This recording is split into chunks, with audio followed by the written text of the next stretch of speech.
دوستو، نبی پاک صلی اللہ علیہ وسلم کے روضۂ مبارک کے اوپر جو ابھار دکھتا ہے، بہت سے لوگوں کے مطابق کہا جاتا ہے کہ یہ ایک شخص کی قبر ہے، اور بعض کا کہنا ہے کہ یہ ایک کھڑکی ہے۔ مگر دوستو، جب گنبد خضرا کی کھڑکیوں کے اس ابھار کو کھولا گیا تو مدینہ منورہ میں ایک ایسا معجزہ رونما ہوا جسے سن کر آپ کا ایمان تازہ ہو جائے گا۔ آج کی اس ویڈیو میں جب آپ خود دیکھیں گے تو حیران رہ جائیں گے، اس لیے آپ حضرات سے گزارش ہے کہ اس ویڈیو کو آخر تک ضرور دیکھیے گا۔ دوستو، بات ہے ہمارے آقا حضرت محمد صلی اللہ علیہ وسلم کی، تو ایک بار درود شریف پڑھ کر کمنٹ میں یا رسول اللہ ضرور لکھیے گا۔ دوستو، بہت سے لوگوں کے مطابق گنبد خضرا کے اوپر نظر آنے والا ابھار کو نہ صرف ایک قبر سمجھا جاتا ہے بلکہ اسے جواز بناتے ہوئے گنبد خضرا کو شہید کر دینے کا مشورہ بھی دیا جاتا ہے۔ اس کے اوپر ایک بندے کی قبر ہے جبکہ قبر زمین پر ہونی چاہیے۔ استغفر اللہ۔ دوستو، جب یہ بات سامنے آئی تو یقین جانیے اس پر یقین نہیں آتا کہ ایسا بھی ہو سکتا ہے، لیکن چونکہ اس کے متعلق کچھ علم نہ تھا تو ہمارے ایک دوست سے اس پر ایک تحقیق کی، اور وہ بتاتے ہیں کہ انہوں نے سوچا کہ میں اس کی ضرور تحقیق کروں گا اور دیکھوں گا کہ اصل ماجرا کیا ہے۔ تو میں نے اپنے ایک عزیز دوست سے ذکر کیا تو کہنے لگے کہ ہاں، سعود بن عبدالعزیز کے دور میں ایک شخص روضہ رسول مبارک پر چڑھ گیا تھا تاکہ اس کو شہید کیا جا سکے، لیکن اللہ تبارک و تعالیٰ کو یہ منظور نہ تھا، اس لیے اس پر بجلی گرا دی اور وہ وہیں پر مر گیا، جسے بعد میں نیچے اتارنے کی بہت کوشش کی گئی لیکن ناکام رہے۔ پھر اس شخص کو ادھر یعنی اوپر ہی دفنا دیا گیا، لیکن نہ جانے کیوں دل نہیں مان رہا تھا کہ روضہ رسول صلی اللہ علیہ وسلم پر کسی کی قبر بھی ہو سکتی ہے، اور اگر خدا نہ خواستہ ایسا ہے بھی تو گنبد خضرا کو شہید کرنے کی نیت کے جرم میں ایسا ہوا تھا، تو پھر اسے دوبارہ شہید کرنے کی کوشش جاری تھی، جبکہ ان کے سامنے اس آدمی کی عبرت ناک موجود ہے۔ بہت ہی عجیب و غریب سوالات تھے۔ پھر سوچا کہ مدینہ منورہ کے لوگوں کو پوچھا جائے جو وہاں رہتے ہیں کہ یہ کیا ماجرا ہے۔ دوستو، وہ دوست بتاتے ہیں کہ جب میں نے ان دو ساتھیوں سے پوچھا تو میری بات ایک دوست سے مسجد نبوی کے انتظامیہ کے اہلکاروں سے کروائی گئی، کوئی نتیجہ نہ نکلا کہ یہ کیا ہے، کسی کو بھی معلوم نہ تھا، شاید کوئی بتانا ہی نہیں چاہ رہا تھا، لیکن کوئی قبر تو نہیں بتا رہا تھا کہ یہ کوئی قبر ہے، اس لیے مجھے زیادہ تشویش ہوئی۔ پھر دوستو، میری ملاقات ایک سعودی دوست سے ہوئی جس سے تقریباً پچھلے 3 سالوں سے ملاقات کا سلسلہ جاری تھا، تو میں نے اسے پوچھا کہ کیوں بھائی، یہ کیا ماجرا ہے؟ میں نے گنبد خضرا کے اوپر اس ابھار کی تصویر کیمرے میں سیو کر رکھی تھی، جب اس کو دکھایا تو وہ خود بھی ایک بار دیکھ کر پریشان ہو گیا اور لا علمی کا اظہار کرنے لگا، لیکن جب میں نے اسے بتایا کہ بعض لوگ کہتے ہیں کہ یہ کوئی قبر ہے تو میری اتنی سی بات کا تو رنگ ہی سوکھ گیا اور آنکھوں میں پانی میں واضح دکھ رہا تھا کہ وہ بس اتنا بولا کہ کیا روضہ رسول صلی اللہ علیہ وسلم کے اوپر کسی کی قبر، یعنی آپ صلی اللہ علیہ وسلم کی قبر مبارک کے اوپر کسی کی قبر؟ پھر میں نے اس کو بتایا کہ یہی تو سارا معاملہ ہے کہ میرا دل بھی نہیں مان رہا، میں بھی پہلی بار غور کر رہا ہوں۔ میرے دوستو، وہ شخص بتاتا ہے کہ اس نے مجھے کہا کہ تم ابھی جاؤ لیکن موبائل پر کال کر کے پوچھنا، میں ادھر ادھر سے دریافت کر کے رہوں گا۔ پھر ایک دن میرے دماغ میں خیال آیا کہ یہ واقعہ سعود بن عبدالعزیز کے دور کا ہے، یعنی لگ بھگ 90 قبل پرانا، تو ضرور اس کا ذکر تاریخ نجد و حجاز از مفتی غلام ہزاروی صاحب نے اپنی کتاب میں کیا ہوگا، کیونکہ ان کی تاریخ نجد و حجاز اس حوالے سے انتہائی بہترین کتاب ہے جس میں چھوٹی سی چھوٹی چیز کو بھی مکمل حوالہ جات کے ساتھ نقل کیا گیا ہے۔ تو میں نے تاریخ نجد و حجاز کا رخ کیا،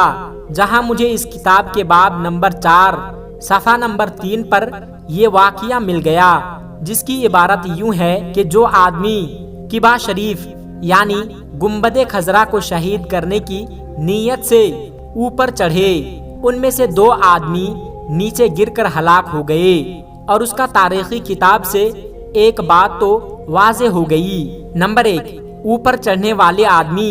1 سے زیادہ تھے۔ نمبر 2، اوپر نہیں بلکہ نیچے گر کر ہلاک ہوئے تھے، اوپر کوئی بجلی نہیں گری تھی۔ نمبر 3، اس واقعہ میں 2 آدمی ہلاک ہوئے، یعنی اگر اوپر والی قبر ہوتی تو پھر 2 ہوتی، 1 نہیں۔ لہذا حاصل کلام یہ نکلا کہ روزہ مبارک پر قبر والی بات یہ خارجیوں کی طرف سے ہی بنائی گئی ہے، جس کو سنتے سنتے کہاں سے کہاں تک جا نکلے، مگر اس میں کوئی حقیقت نہیں ہے۔ لیکن دوستو، یہ تو تھا سوال ایک حصے کے قبر سے یا نہیں، لیکن ثابت ہوا کہ وہاں کوئی قبر نہیں۔ پھر دوسرا حصہ اس سوال کا باقی ہے کہ وہاں سے پھر کیا، جس کا جواب بالکل بھی نہیں مل رہا تھا، جیسا کہ اس مدنی دوست کو بھی کال کی تقریباً 1 ہفتے بعد، لیکن اس کا کہنا تھا کہ واقعہ بہت طویل ہے اور ایک لمبی ریسرچ کی ضرورت ہے۔ میں سمجھ گیا کہ یہ تو وہ اس بات کو ظاہر ہی نہیں کرنا چاہتے،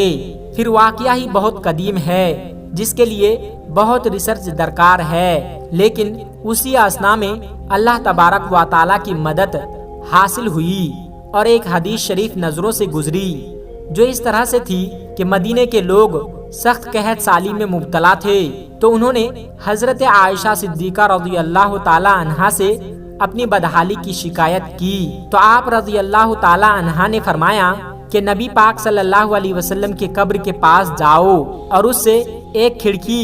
آسمان کی طرف اس طرح سے کھولو کہ قبر انور اور آسمان کے درمیان کوئی پردہ حائل نہ رہے۔ راوی کہتے ہیں کہ انہوں نے ایسا ہی کیا، بس پھر بہت زیادہ بارش ہوئی جس کی وجہ سے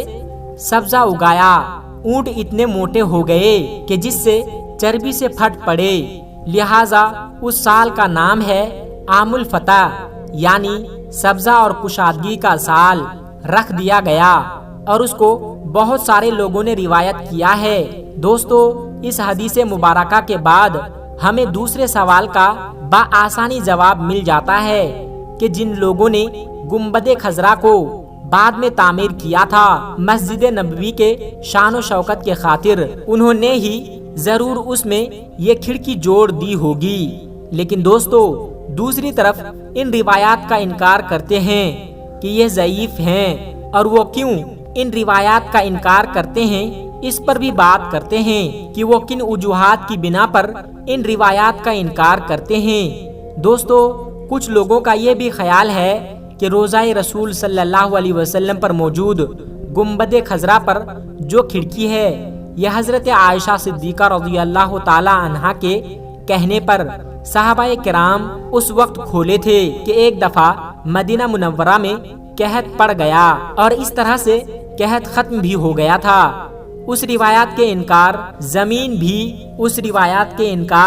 زمین بھی مختلف وجوہات اور مختلف روایتیں ملتی ہے،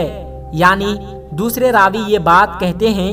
کہ تاریخی حوالوں سے یہ بات ثابت ہے کہ حضرت عائشہ صدیقہ رضی اللہ تعالی عنہا کی زندگی میں حجرہ عائشہ، جس میں نبی کریم صلی اللہ علیہ وسلم کی قبر مبارک تھی، اپنے اسی حالت میں ہی برقرار رہے جس صورت میں نبی کریم صلی اللہ علیہ وسلم کے زمانے میں تھی، یعنی کہ کچھ حصے پر چھت لگی ہوئی تھی اور کچھ حصے پر بغیر چھت کے تھے۔ مطلب قبر نبی صلی اللہ علیہ وسلم ایسی نہ تھی کہ مکمل ڈھکی ہوئی ہو، جیسا کہ صحیح بخاری میں حضرت عائشہ صدیقہ رضی اللہ تعالی عنہا سے مروی ہے کہ آپ صلی اللہ علیہ وسلم جب عصر کی نماز پڑھتے تو اس وقت حجرے میں دھوپ ہوتی رہتی تھی،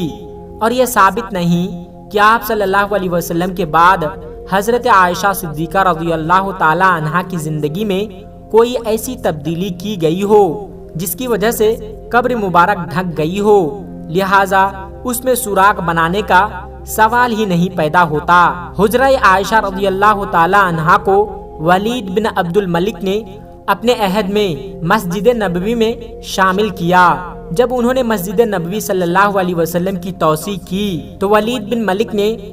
حجرہ عائشہ رضی اللہ تعالی عنہا یہ قبر نبی صلی اللہ علیہ وسلم کے ارد گرد اونچی دیوار کھڑی کر کے ڈھک دی اور پورا رکھا تاکہ صفائی وغیرہ کے لیے اندر اترا جا سکے۔ محترم دوستو، آج کی ویڈیو میں بس اتنا ہی۔ اگر آپ کو یہ ویڈیو ذرا بھی اچھی لگی ہو تو اس ویڈیو کو ایک لائک کر کے ہمارے چینل قدرت کا کرشمہ کو سبسکرائب ضرور کر لیجئے گا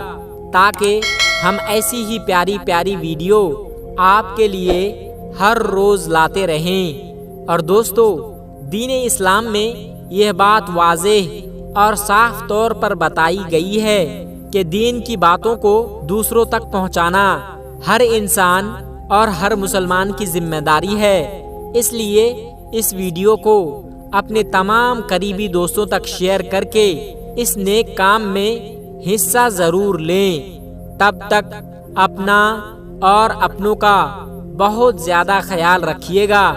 تب تک کے لیے خدا حافظ۔ السلام علیکم ورحمۃ اللہ وبرکاتہ۔